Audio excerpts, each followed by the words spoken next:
ಪಾಸ್ಕ ಕಾಲದ 4ನೆಯ ಶನಿವಾರ. ಮೊದಲನೆಯ ವಾಚನ. ಪ್ರೇಷಿತರ ಕಾರ್ಯಕಲಾಪಗಳಿಂದ ವಾಚನ. ಮುಂದಿನ ಸಬ್ಬತ್ ದಿನ ದೇವರ ವಾಕ್ಯವನ್ನು ಕೇಳಲು ನಗರಕ್ಕೆ ನಗರವೇ ಆಗಮಿಸಿತು. ಜನರು ತಂಡೋಪತಂಡವಾಗಿ ಬರುತ್ತಿರುವುದನ್ನು ಕಂಡು ಯಹೂದ್ಯರು ಮತ್ಸರ ಭರಿತರಾದರು. ಅವರು ಪೌಲನ ಮಾತಿಗೂ ವಿರೋಧವಾಗಿ ವಾದಿಸಿ ದೂಷಣೆ ಮಾಡತೊಡಗಿದರು. ಪೌಲ ಮತ್ತು ಬಾರ್ನಬ ಮತ್ತಷ್ಟು ಧೈರ್ಯದಿಂದ ಮಾತನಾಡಿದರು. ದೇವರ ವಾಕ್ಯವನ್ನು ಮೊಟ್ಟ ಮೊದಲು ನಿಮಗೆ ಬೋಧಿಸುವುದು ಅಗತ್ಯವಾಗಿತ್ತು. ಆದರೆ ನೀವು ಅದನ್ನು ನಿರಾಕರಿಸಿ ಅಮರ ಜೀವಕ್ಕೆ ಅಪಾತ್ರರೆಂದು ನಿಮ್ಮನ್ನು ನೀವೇ ತೀರ್ಮಾನಿಸಿಕೊಂಡಿರಿ. ಆದುದರಿಂದ ನಾವು ನಿಮ್ಮನ್ನು ಬಿಟ್ಟು ಅನ್ಯ ಧರ್ಮದವರ ಕಡೆ ಹೋಗುತ್ತೇವೆ. ಏಕೆಂದರೆ ಪ್ರಭು ನಮಗಿತ್ತ ಆಜ್ಞೆ ಹೀಗಿದೆ: ಅನ್ಯ ಧರ್ಮೀಯರಿಗೆ ಜ್ಯೋತಿಯನ್ನಾಗಿಯೂ ಇಡೀ ವಿಶ್ವಕ್ಕೆ ಜೀವೋದ್ಧಾರದ ಸಾಧನವಾಗಿಯೂ ನಾನು ನಿನ್ನನ್ನು ನೇಮಿಸಿದ್ದೇನೆ. ಇದನ್ನು ಕೇಳಿದ ಅನ್ಯ ಧರ್ಮೀಯರು ಸಂತೋಷಪಟ್ಟು ದೇವರ ಸಂದೇಶಕ್ಕಾಗಿ ಸ್ತುತಿಸಿದರು. ಅಮರ ಜೀವಕ್ಕೆ ಆಯ್ಕೆಯಾದವರೆಲ್ಲರೂ ವಿಶ್ವಾಸಿಗಳಾದರು. ಪ್ರಭುವಿನ ವಾಕ್ಯ ಆ ಪ್ರದೇಶದಲ್ಲೆಲ್ಲ ಹಬ್ಬಿ ಹರಡಿತು. ಯಹೂದ್ಯರಾದರೋ ದೇವ ಭಕ್ತರಾದ ಕುಲೀನ ಸ್ತ್ರೀಯರನ್ನು, ಪಟ್ಟಣದ ಪ್ರಮುಖ ಜನರನ್ನು ಪ್ರಚೋದಿಸಿದರು. ಪೌಲ ಮತ್ತು ಬಾರ್ನಬರನ್ನು ಹಿಂಸಿಸುವಂತೆ ಹುರಿದುಂಬಿಸಿ ಅವರನ್ನು ಆ ಪ್ರದೇಶದಿಂದ ಹೊರಗಟ್ಟಿಸಿದರು. ಇದಕ್ಕೆ ಪ್ರತಿಯಾಗಿ ಪ್ರೇಷಿತರು ತಮ್ಮ ಪಾದ ಧೂಳನ್ನು ಜಾಡಿಸಿ ಇಕೋನ್ಯಕ್ಕೆ ಹೊರಟು ಹೋದರು.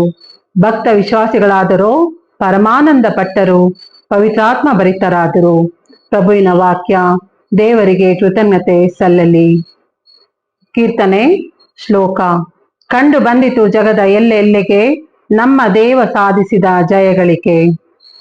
ಹಾಡಿರಿ ಪ್ರಭುವಿಗೆ ಹೊಸ ಗೀತೆಯೊಂದನ್ನು, ಎಸಗಿಹನಾತನು ಪವಾಡ ಕಾರ್ಯಗಳನ್ನು, ಗಳಿಸಿ ತಾತನ ಬಲಕೈ ಪವಿತ್ರ ತೋಳು ಗೆಲುವನ್ನು, ಪ್ರಕಟಿಸಿಹನ ಪ್ರಭು ತನ್ನ ಮುಕ್ತಿ ವಿಧಾನವನ್ನು. ಶ್ಲೋಕ.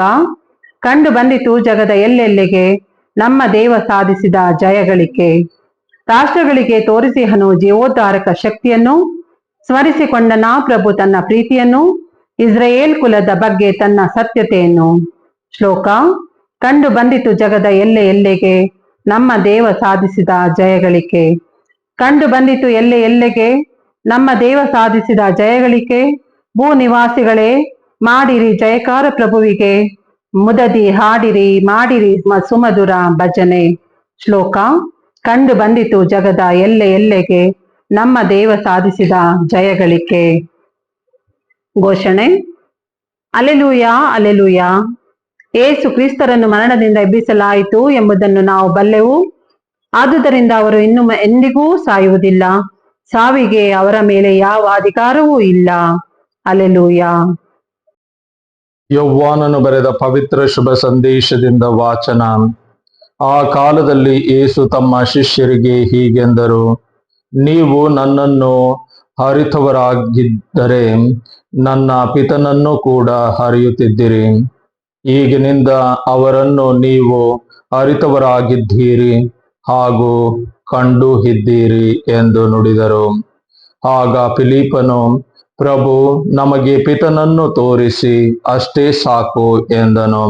ಅದಕ್ಕೆ ಉತ್ತರವಾಗಿ ಯೇಸು, ನಾನು ಇಷ್ಟು ಕಾಲ ನಿಮ್ಮೊಡನೆ ಇದ್ದರೂ ನಾನು ಯಾರೆಂಬುದನ್ನು ನೀನು ಅರಿತುಕೊಳ್ಳಲಿಲ್ಲವೇ?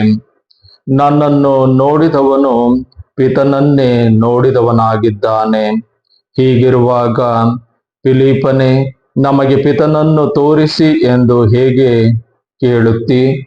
ನಾನು ಪಿತನಲ್ಲಿ ಇದ್ದೇನೆ, ಪಿತನು ನನ್ನಲ್ಲಿ ಇದ್ದಾರೆ.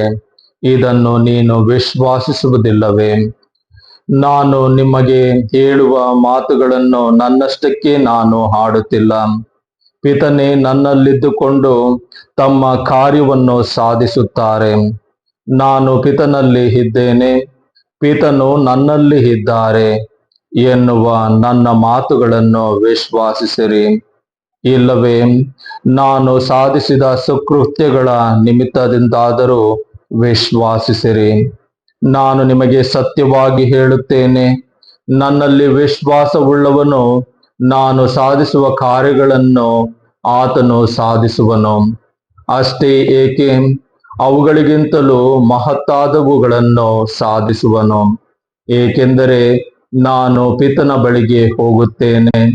ಇದಲ್ಲದೆ ನೀವು ನನ್ನ ಹೆಸರಿನಲ್ಲಿ ಕೇಳಿಕೊಳ್ಳುವುದನ್ನೆಲ್ಲ ಮಾಡುತ್ತೇನೆ. ಹೀಗೆ ಪಿತನಿಗೆ ಪುತ್ರನಲ್ಲಿ ಮಹಿಮೆ ಉಂಟಾಗುವುದು.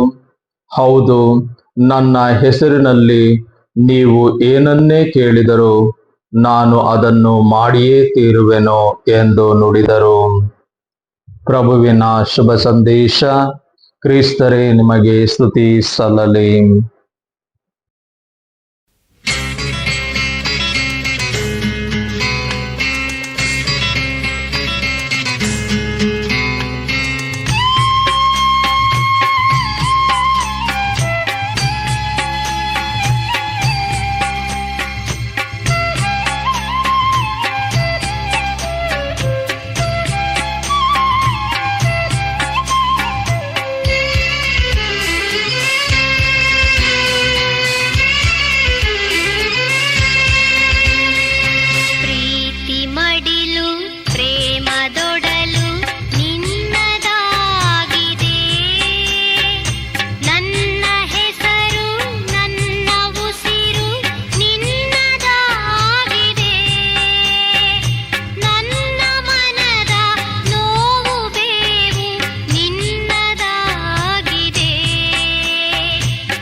ಕವಚವ ತೊಡಿಸಿರುವೆ.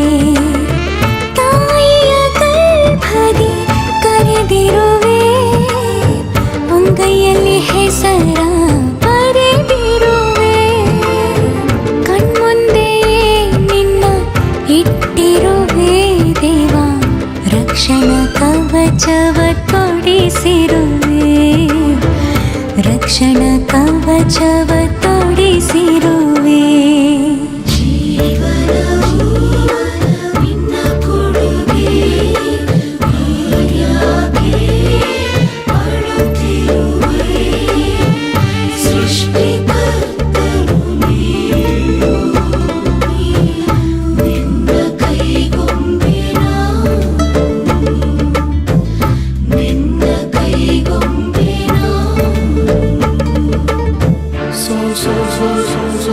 Sol, la, sol, fa, mi, fa, sol, si,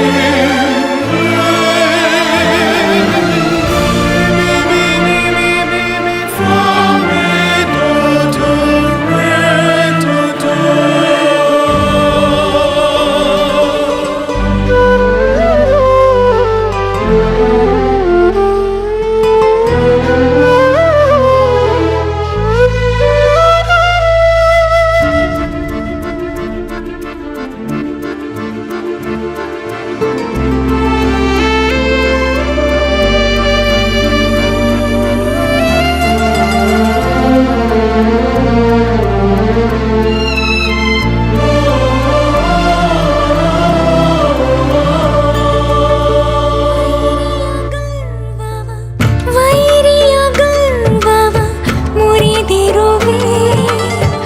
ಶತ್ರುವ ಶಾಪವ ಅಳಿಸಿರುವೆ, ಬೆಂಕಿಯ ಜ್ವಾಲೆಯ ತಣಿಸಿರುವೆ ದೇವ, ಗಾಳಿಯ ರಭಸವ ತಡೆದಿರುವೆ. ವೈರಿಯ ಗರ್ವವ ಮುರಿದಿರುವೆ, ಶತ್ರುವ ಶಾಪವ ಅಳಿಸಿರುವೆ, ಬೆಂಕಿಯ ಜ್ವಾಲೆಯ ತಣಿಸಿರುವೆ ದೇವ, ಗಾಳಿಯ ರಭಸವ ತಡೆದಿರುವೆ, ಗಾಳಿಯ ರಭಸವ ತಡೆದಿರುವೆ. ಜೀವನವು ನಿನ್ನ ಕೊಡುಗೆ, ನಾನ್ಯಾಕೆ ಅಳುತ್ತಿರುವೆ? ಸೃಷ್ಟಿಕರ್ತನು ನೀನು, ನಿನ್ನ ಕೈಗೊಂಬೆ ನಾನು, ನಿನ್ನ ಕೈಗೊಂಬೆ ನಾನು. ಮೂಡಿಸು ನಿನ್ನ ಛಾಯೆ, ತೋರಿಸು ನಿನ್ನ ಮಾರ್ಗ, ಕಲಿಸು ಸದಾ ನಗು, ಕಲಿಸು ಸದಾ